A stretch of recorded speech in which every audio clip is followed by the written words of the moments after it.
আহারে মুসলমান, আহারে মানুষ, একটা কুকুর কখনো এইভাবে নির্মম ভাবে একটা কুকুরকে হত্যা করে না। একটা শুকর কখনো একটা শুকরকে এইভাবে নির্মম ভাবে হত্যা করে না।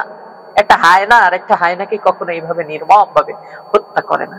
আর মানুষ হয়ে আজকে মানুষকে পাথর নিক্ষেপ করে মারছে, মানুষ হয়ে মানুষকে জবাই করে মারছে, মানুষ হয়ে মানুষকে 8 টুকরা 10 টুকরা 20 টুকরা করে বস্তাবন্দি করে নদীতে ফেলে দিচ্ছে। মানুষ হত্যা এটা যে কতটা জঘন্যতম একটা অপরাধ মানুষ যদি জানতো, তাহলে আমার মনে হয় মানুষ হয়ে কখনো মানুষ হত্যা করতে পারতো না।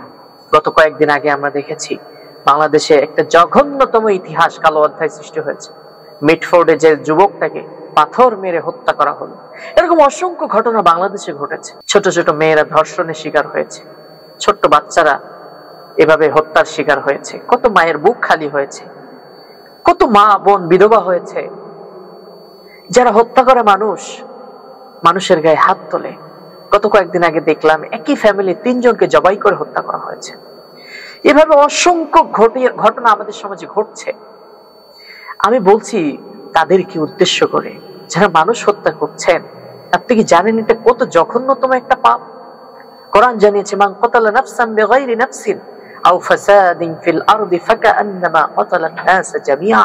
দুইটা কারণ ব্যতীত, একটা যে জমিনে ফাসাদ সৃষ্টি করে, আর কিসাস, কেউ মানুষ হত্যা করেছে সে শাস্তি স্বরূপ কাউকে হত্যা করা ব্যতীত, এই দুইটা কারণ ব্যতীত যদি কোনো মানুষ হয়ে কোনো মানুষকে হত্যা করে, সে যেন গোটা পৃথিবীর সকল মানুষকে হত্যা করলো। কোরআনুল কারীমের অন্য আয়াত আল্লাহ তাআলা বলছেন, ওয়ামাই ইয়াকতুল মুমিনান মুতাআম্মিদান ফাজাযাউহু জাহান্নাম খালিদান ফিহা ওয়া গাদিবাল্লাহু আলাইহি ওয়া লা'নাহু ওয়া আ'আদ্দা লাহু আযাবান আযীমা। যে ব্যক্তি একজন মুমিন বান্দাকে হত্যা করলো, সেজন্য তার জায়গা জাহান্নামে করে দিল এবং তার জন্য চিরস্থায়ী জাহান্নাম অপেক্ষা করছে। এবং আল্লাহ তাআলা স্বয়ং তাকে লানত দেয়, অভিশাপ দেয়। তার মানে মানুষ যারা হত্যা করে তাদেরকে আল্লাহ স্বয়ং অভিশাপ দেয়। আপনি বুঝতে পারছেন, কিয়ামতের ময়দানে জান্নাতের ফয়সালা দিবেন আল্লাহ সুবহানাহু ওয়া তাআলা। জান্নাতের মালিক যিনি, সেই মহান রব আপনাকে অভিশাপ দিচ্ছে। আহারে মুসলমান, আহারে মানুষ, একটা কুকুর কখনো এইভাবে নির্মম ভাবে একটা কুকুরকে হত্যা করে না। একটা শুকর কখনো একটা শুকরকে এইভাবে নির্মম ভাবে হত্যা করে না। একটা হায়না আর একটা হায়নাকে কখনো এইভাবে নির্মম ভাবে হত্যা করে না। আর মানুষ হয়ে আজকে মানুষকে পাথর নিক্ষেপ করে মারছে, মানুষ হয়ে মানুষকে জবাই করে মারছে, মানুষ হয়ে মানুষকে 8 টুকরা 10 টুকরা 20 টুকরা করে বস্তাবন্দি করে নদীতে ফেলে দিচ্ছে। 17 বছরের ইতিহাসে আমরা দেখেছি ছোট্ট ছোট্ট বাচ্চাদেরকে হত্যা করা হয়েছে, কত মানুষকে গুম করা হয়েছে, কারাবন্দি করা হয়েছে, কত মায়ের বুক খালি করা হয়েছে, কত বোনকে বিধবা করা হয়েছে, কত যুবক ছেলেদেরকে ক্রস ফায়ারে দেওয়া হয়েছে, পঙ্গু করা হয়েছে, হাত নাই পা নাই। যারা এই কাজগুলো করেন, তারা আমাদের শত্রু নয়, আপনারা আমাদের শত্রু নয়, কিন্তু প্রিয় ভাই, যারা এই কাজগুলো করছেন আমি তাদেরকে বলছি, ফিরে আসেন। আপনি কি করছেন? আপনার ইহকালীন জীবনকে ধ্বংস করছেন, পরকালীন জীবনকেও তো ধ্বংস করছেন। এই চিন্তাধারা আমাদের ভিতরে লালন করতে হবে যে এটা জঘন্যতম একটা কাজ। মানুষ হত্যা তো দূরের কথা, আপনি মানুষকে কষ্টও দিতে পারবেন না, মানুষের অধিকার নষ্ট করতে পারবেন না। একজন মুসলমান হিসেবে ইসলাম আপনাকে সেই শিক্ষা দিয়েছে।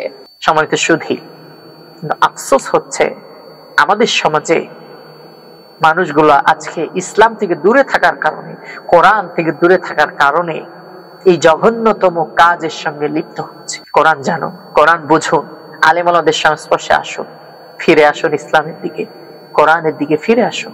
দেখবেন কোরআন আপনার জীবনকে ফুলের মতো সাজিয়ে দেবে। ইসলাম আপনাকে মানুষের মতো মানুষ হতে শেখাবে, দ্বীনের একজন নির্ভীক সেনাপতি হতে শেখাবে। কোরআন আপনাকে ঈমান বিক্রি করতে শেখাবে না। প্রিয় যুবক ভাই, যারা এই অপকর্মের সঙ্গে লিপ্ত হচ্ছে, আমি তাদেরকে বলবো ইসলামের দিকে ফিরে আসুন, কোরআনের দিকে ফিরে আসুন। আল্লাহ তাআলা আমাদের সকলকে তৌফিক দান করুক। আমিন।